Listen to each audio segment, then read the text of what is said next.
चलें फारूक साहब, हम तो छोटे छोटे बैंक हैं। दोबारा आप ही की तरफ आऊंगा, लेकिन वक्त एक ब्रेक का हुआ है।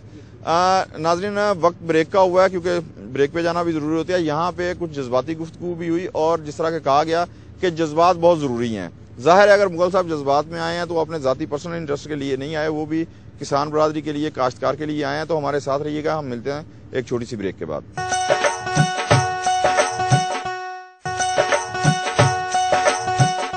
वेलकम बैक नाजरीन, प्रोग्राम तरहानी किसान में एक मरतबा फिर खुश आमदेद। खान साहब, मैं आपसे बात शुरू करूंगा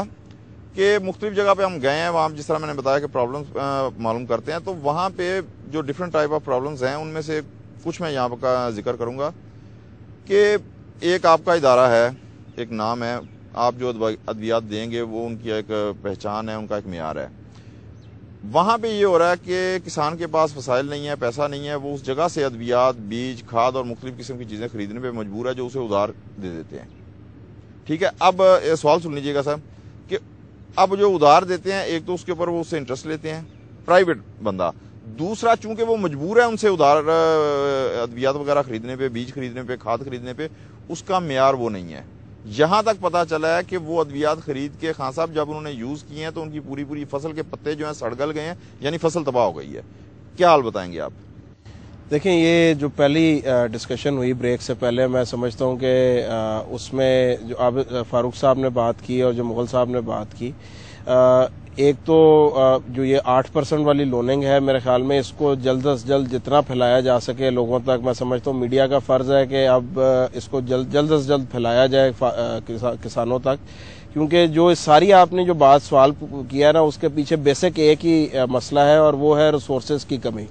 ठीक है जी, और रिसोर्सेज की कमी दूर करने का एक तरीका यही है कि आपको लोन अवेलेबल हो और ऐसी टर्म्स पे अवेलेबल हो जिसको वापस करके आप घर भी कुछ ले जा सकें, जो कि आड़ती की सूरत में शायद अवेलेबल नहीं होता। और ये जो इन्होंने बात की कि 8% की, ये वाकई मेरे लिए भी आज न्यूज़ थी, मुझे नहीं, बिल्कुल मेरे नॉलेज में भी नहीं थी। और मैं समझता हूँ कि अगर हुकूमत ने ये 8% वाला फैसला किया है, बैंक नहीं, वो उन्होंने शायद कहा कि कर सकते हैं, बैंक किया हुआ है सर, इट इज अनाउंस्ड, उन्होंने किया है, तो मैं समझता हूँ कि ये एक बड़ी खुशाइंद बात है और इसको फैलाने की जरूरत है। दूसरा, मैं चाहूंगा कि अगर इसका कोई क्राइटेरिया जो है इसको थोड़ा नरम किया जाए लोनिंग का।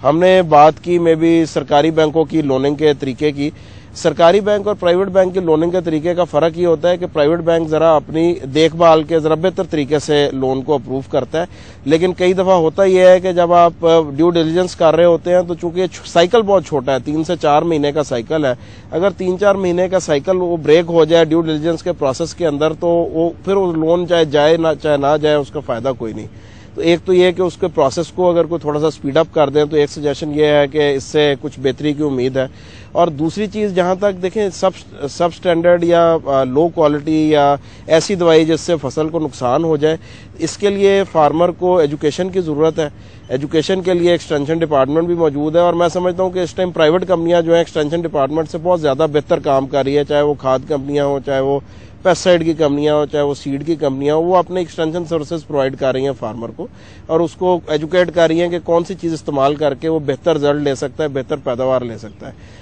अगर रिसोर्स ना होने की वजह से फार्मर उस पर अमल ना कर सके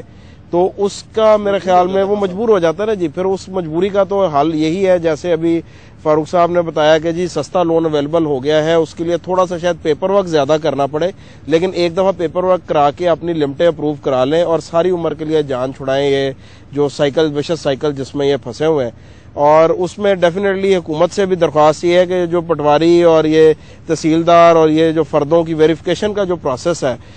अगर उसको थोड़ा सस्ता कर दिया जाए, 1000 रुपए की फर्द, जैसे मुगल साहब ने बताया कि जी फर्द निकलती है 1000 रुपए की, वेरीफाई होती है, अगर 1000 रुपए की जगह उसको सब्सिडाइज कर दिया जाए हुकूमत वक्ती तौर पे इस लोनिंग में किसानों को एंटर करने के लिए, तो मैं समझता हूँ कि ये भी एक बड़ी नेकी का काम होगा, क्योंकि आपकी रिसोर्स की कमी पूरी होगी तो फिर क्वालिटी प्रोडक्ट और आप यील्ड एनहांसमेंट की तरफ जाएंगे। जो मुगल साहब ने बात की जी, कभी एक चीज अवेलेबल होती है तो दूसरी अवेलेबल नहीं होती। उसकी एक बहुत बड़ी वजह यह है कि हम हमेशा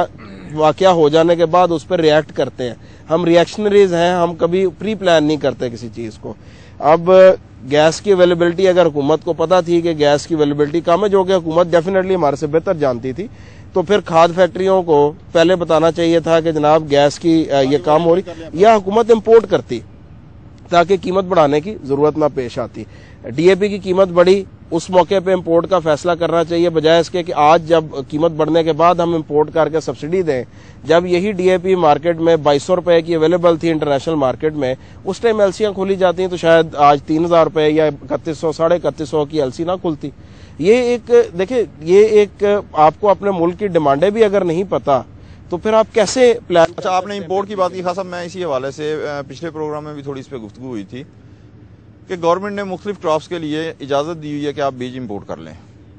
और मुख्तलिफ क्रॉप्स का बीज बाहर से इंपोर्ट करके, यानी जिस मुल्क ने तहकीक की, रिसर्च की और उस बीज को मार्केट में मुतारिफ कराया, इंट्रोड्यूस करवाया, वहाँ उस बीज से उतनी पैदावार नहीं उस फसल की ली जा सकी जितनी पाकिस्तान वालों ने इंपोर्ट करके उससे ज़्यादा प्रोडक्शन हासिल कर लिया फी एकड़। तो गंदम के बीज की इजाजत क्यों नहीं मिलती? देखिए, गंदम के बीज का, हमारा लोकल बीज का पोटेंशियल इतना है कि अभी तक तो हम उसके आधे पे भी नहीं पहुंचे जी। हमने एक प्रोजेक्ट किया था मुगल साहब के साथ मिलके, इनका इसमें बड़ी मुशावरत, बल्कि मैं समझता हूँ कि इनिशिएट ही इनकी तंजीम की तरफ से किया गया कि बढ़ाओ खेत की पैदावार के नाम से गंदम की पैदावार बढ़ाने के लिए, जिसमें पंजाब सीड और हमने मिलके एक प्रोजेक्ट रन किया। पहले साल 7 गाँव में 40% पैदावार बढ़ाने का टारगेट लेकर चले थे, 80% पैदावार बढ़ी।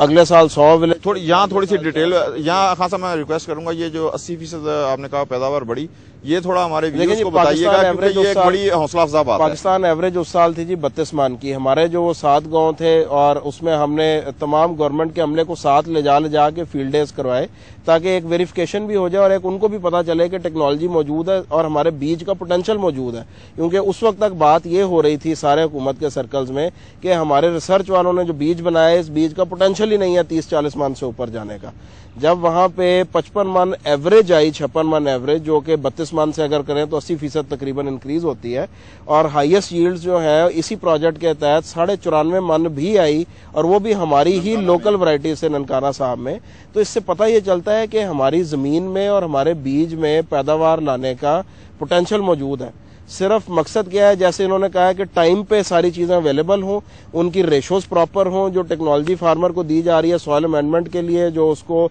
टाइमली यूज ऑफ फर्टिलाइजर बताया जा रहा है, जो पानी के टाइम को एडजस्ट करने का उसको बताया जा रहा है, इन चीजों को एडजस्ट करके ये पैदावार बढ़ सकती है। कोई फालतू खर्चे की भी अवेयरनेस की जरूरत है। चले मैं मुगल